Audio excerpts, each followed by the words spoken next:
I have to admit, I feel like I've been in a time warp lately, but my perception of time be damned, Vizio's new TV lineup is here, and we're gonna start by reviewing the new M7Q7-J here. Now, I was pretty hard on Vizio's last lineup of TVs. Will this go round be any different?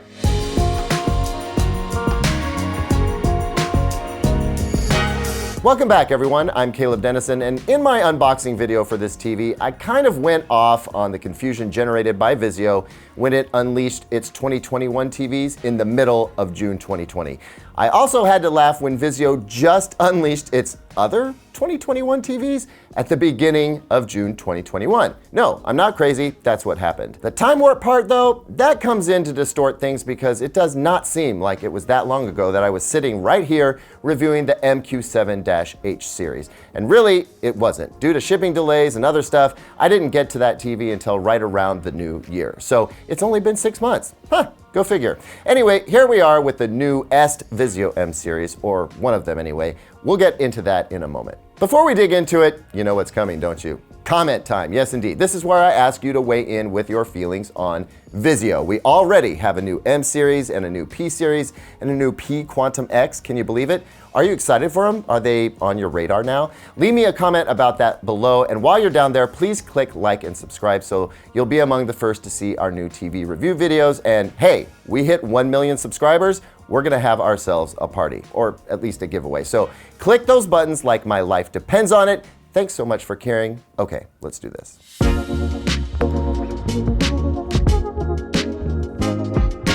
So to be clear here, we're looking at the new Vizio MQ7-J series TV. Last year it was -H.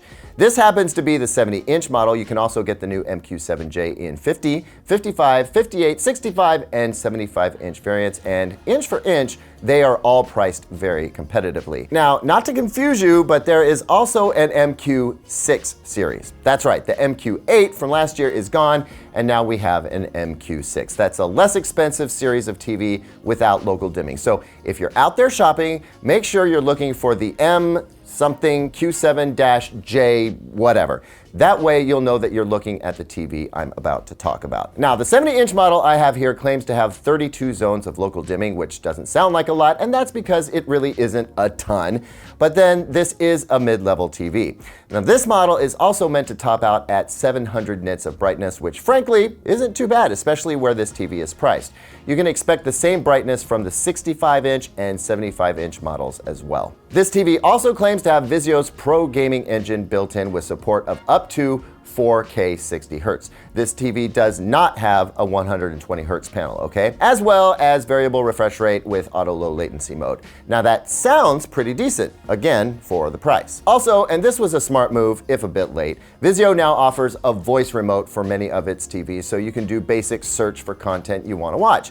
It's not as powerful as Google, Alexa, or Siri, but if you want to use those assistants, you can use a smart speaker to order this TV around. AirPlay 2 is also around for you Apple fans out there, as is Apple's HomeKit, in case you cared.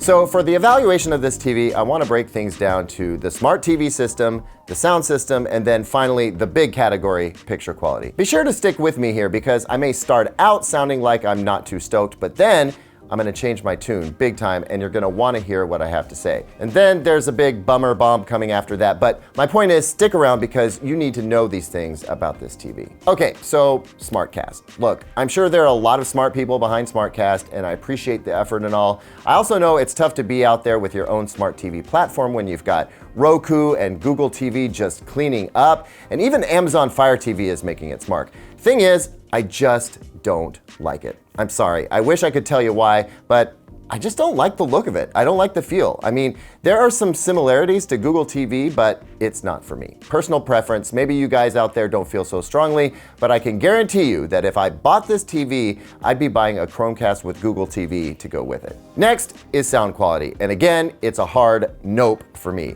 I don't like the way this TV sounds, and I would say even the most modest soundbar is gonna be better. Fortunately, when it comes to affordable soundbars that sound really good, Vizio has that market locked up. So if you decide to buy this TV, and I think you just might by the time I'm done here, then plan to get a soundbar with it because it will dramatically improve the experience no matter what it is you're watching. Even Dog will vouch for that. Now, picture quality. Before I get into this section, let's just acknowledge that I have been hard on Vizio the past couple of years. Why is that? Well, honestly, it's because Vizio occupies a kind of awkward, sort of middle child place in the market right now. It used to be the underdog, where it was coming in hot with really decent picture quality at a price that was unheard of. Then TCL and Hisense showed up and started getting scrappy in the underdog game, and so you have Vizio, which is a more established brand in the US than TCL and Hisense, but for whatever reason, seems like it isn't getting the recognition it deserves.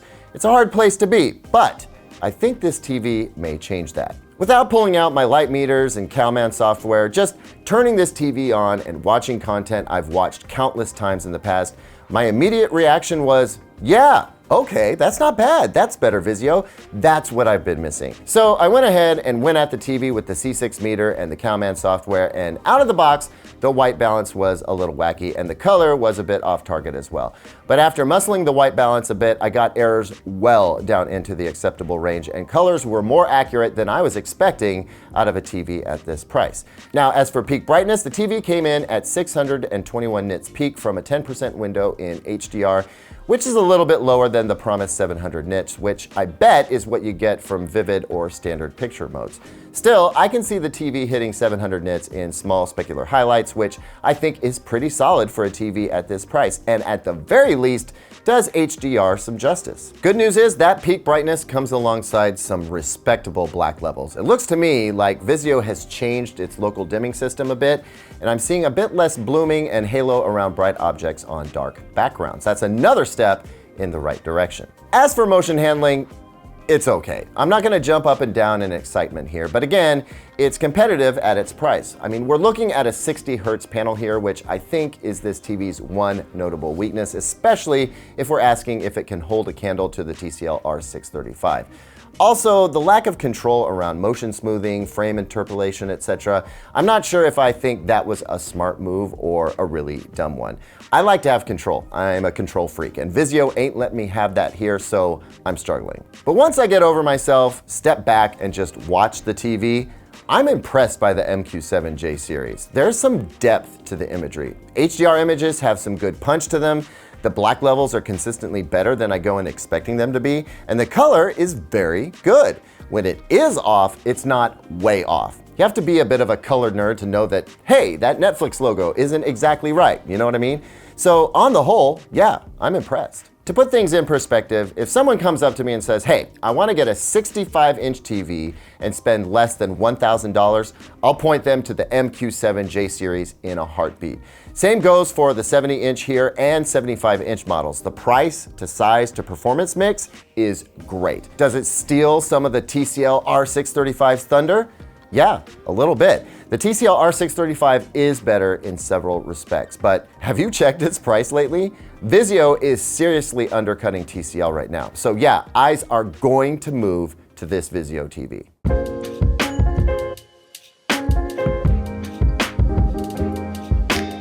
Now we get to gaming, and you remember that disappointment bomb I mentioned earlier? Well, it's not quite as bad as I'd feared, but it's still an issue. So here's the deal. Just connecting the Xbox Series X to the TV, I got this. This, if you aren't familiar, is the Xbox Series X 4K TV detail screen, and what we'd like to see is mostly green check marks and as few red X's as possible. But ruh-roh, something's not right. Look, the TV isn't even registering as 4K capable, let alone 4K 60 Hertz or HDR gaming or nothing except for Dolby Vision. Somehow that bit of info is getting through. So I rebooted the TV, I restarted the Xbox Series X, I swapped out ultra high-speed HDMI cables, I switched through every HDMI input on the TV. Nothing I did solve this problem. I mean, I'm stuck with 1080p, 30 FPS non-HDR, no VRR gaming. The Pro Gaming Engine is on, but this can't be right? It's not right. Check this out. You have to go into picture settings, select input settings, and from here where it says HDMI mode, it's on auto, and that should work, but it doesn't. Force it to HDMI 2.1. Now we're talking. The TV is cooperating with the Series X console as it should. Now that I've been through all this, I remember this problem from last year, but folks, this should be fixed. If you don't know to make that one setting, you'll be disappointed with how your next-gen console interacts with this TV out of the box. This has to be addressed. Anyway, that gaming issue aside, I'm seriously impressed by this new M series from Vizio. It measures up to what I felt like the M series should have been last year, and I would recommend it to anyone looking for solid performance at a reasonable price. I feel like Vizio has gone back to owning that territory. Thanks as always for watching, everyone. What do you think about the Vizio MQ7J series? Was it on your radar before? And if it wasn't, is it now? Also, know that I will pin a comment with an update about the weird gaming issue as soon as I get one. So click like and subscribe, check back in with me soon, and here's 2 other videos I think you'll like.